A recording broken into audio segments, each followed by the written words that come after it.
Good afternoon. I want to thank everybody who joins us in Ukraine Media Center Ukraine Forum. We continue our operation. It's day 292 of the heroic resistance of the Ukrainian people, and now we will be talking about the situation in Melitopol. Right about to join us online is Ivan Fedorov, the mayor of Melitopol. Mr. Ivan, good afternoon.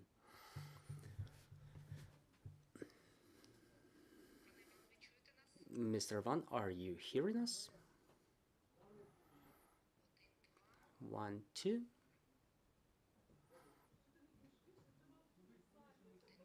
1, 2. We're setting up the connection with Mr. Ivan, and we will be talking about the situation in Melitopol. We're resetting the system, and we will try to get our speaker connected once again.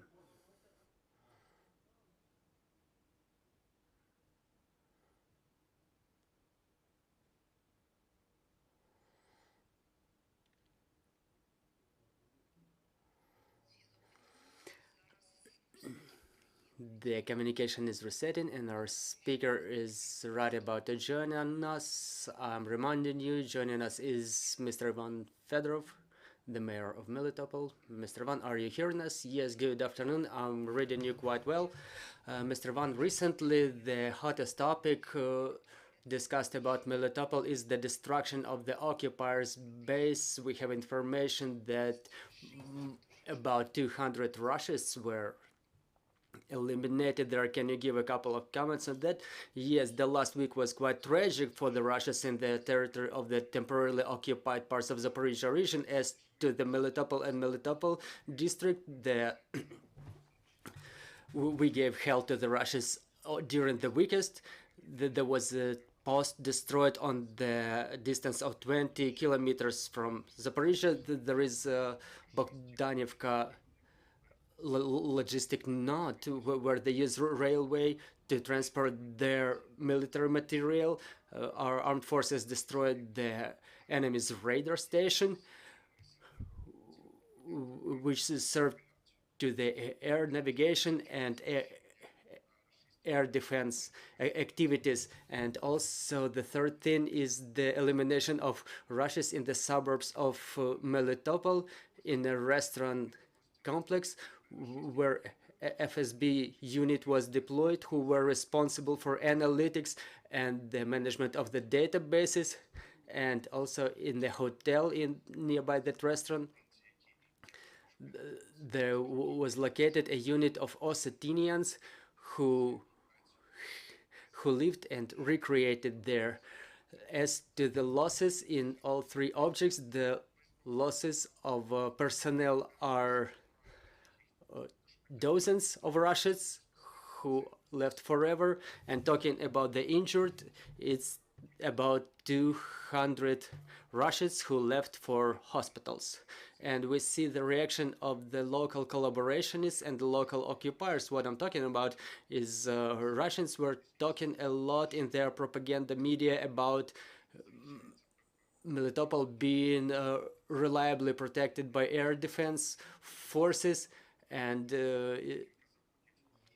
about industrial facilities and conscription office and police departments captured in Melitopol. So they were saying that their air defense system there is extremely reliable, but we see that there are holes in their air defense system. It didn't work. The Russians don't know what to do, and from the very morning yesterday they regroup their armed forces and they relocated to other parts of the region to hide them.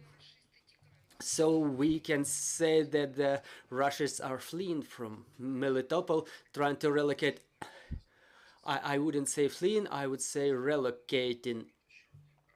But on the other hand, we have to understand that the residents of Melitopol who are temporary occupation, they all expect our Ukrainian state and our Ukrainian flag to come back. So we have very reliable information about all relocations, all the movements on the enemy. I mean, our security service and our armed forces, they have very good intelligence.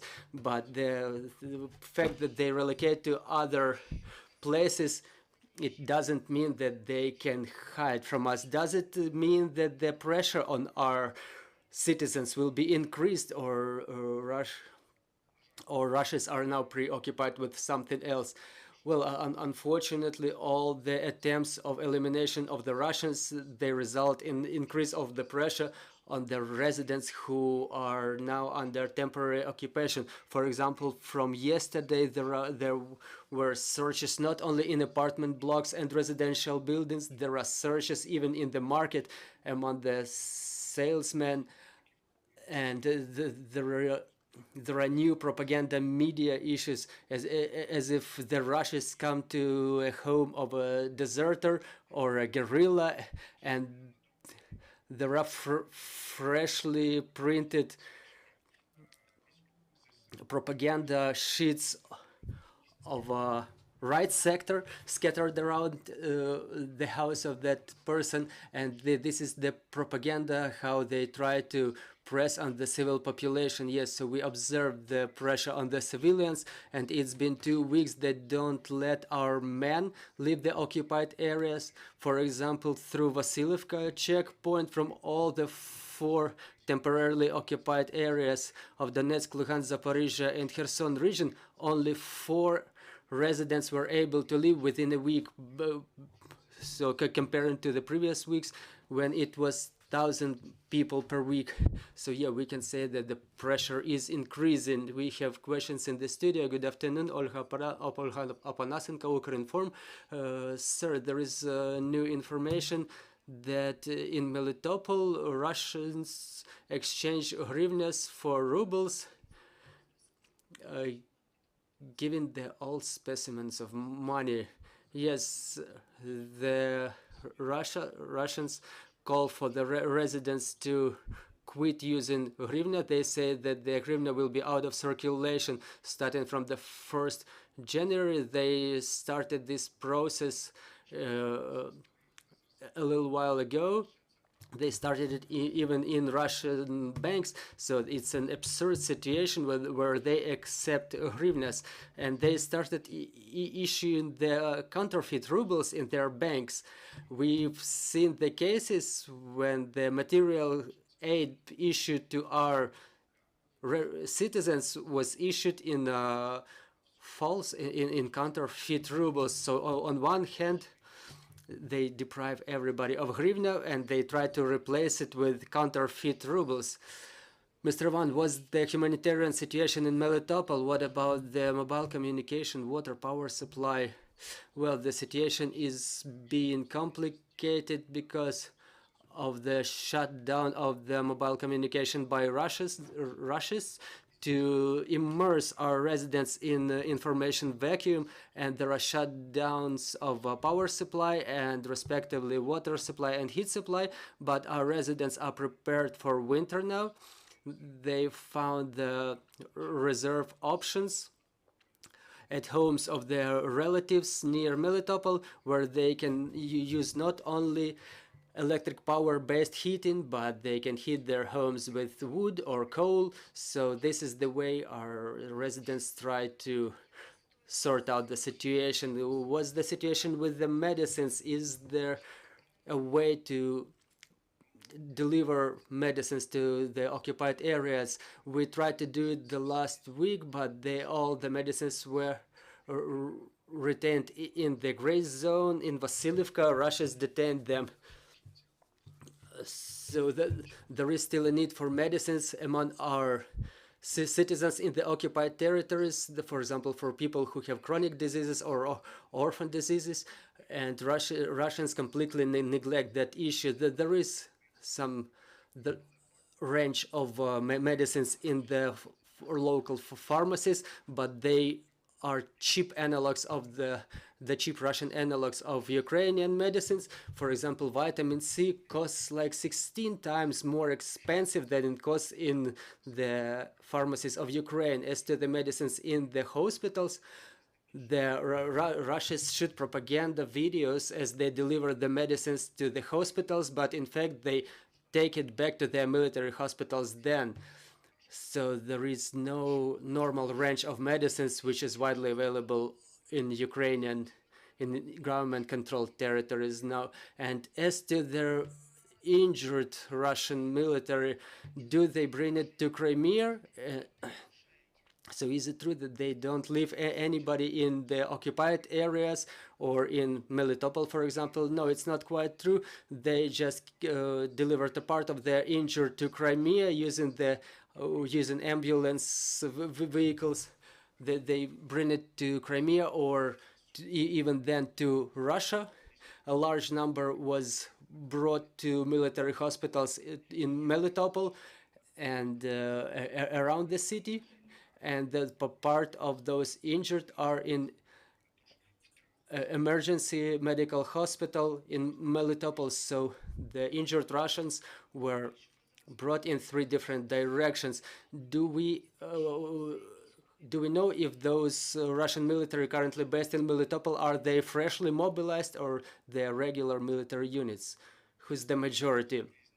Well, absolutely different units are based there, at least 7 different structures, Chechens, Dagestanians, some units of intelligence, Russian Guard, the freshly mobilized, so it's a very large pattern. So tens of thousands of Russian units are currently located in temporarily occupied Zaporizhia region. We were talking previously about the forced mobilization organized by Russians in our temporarily occupied territories. Is it still in progress? It's still in progress. Last week there was a new wave of mobilization. There was a distribution of text messages to our residents, requiring them to get signed up with the conscription offices and to undergo the medical examination by the men. So yes, mobilization is in progress in the temporarily occupied areas. What's going on with our children over there? Are they studying? What's with the education process? Or maybe the majority of the people who have kids, maybe those families left? Or do they make it studying online in our schools? Well, most of the children left. Well, definitely more than 50% of the school children left from temporarily occupied areas. The Ukrainian schools work online in Melitopol, and around 12,000 children are getting education online in Melitopol and in adjacent areas. As to the education process in the temporarily occupied territories of Zaporizhia region, it's not about education, it's about propaganda. And due to the lack of children who attend schools and due to the lack of teachers who refuse to collaborate, Russians just shut down the schools. For example, now it's only 12 schools out of 15 which were operating from the 1st of September. So this trend will continue. But the Russians, they need our kids to get themselves covered as with the live shield, because in the cellars of many schools they deployed their ammunition silos, and school number 7 was filled with their ammunition just during the last weekend. You mentioned the teachers. Don't the Russians bring their teachers to our territories? Yeah, last week there was some comedic situation when they brought 10 teachers from Dagestan. I don't know what will the Dagestanian teachers teach our kids, because the culture is different, the language is different, but the teachers are on tour.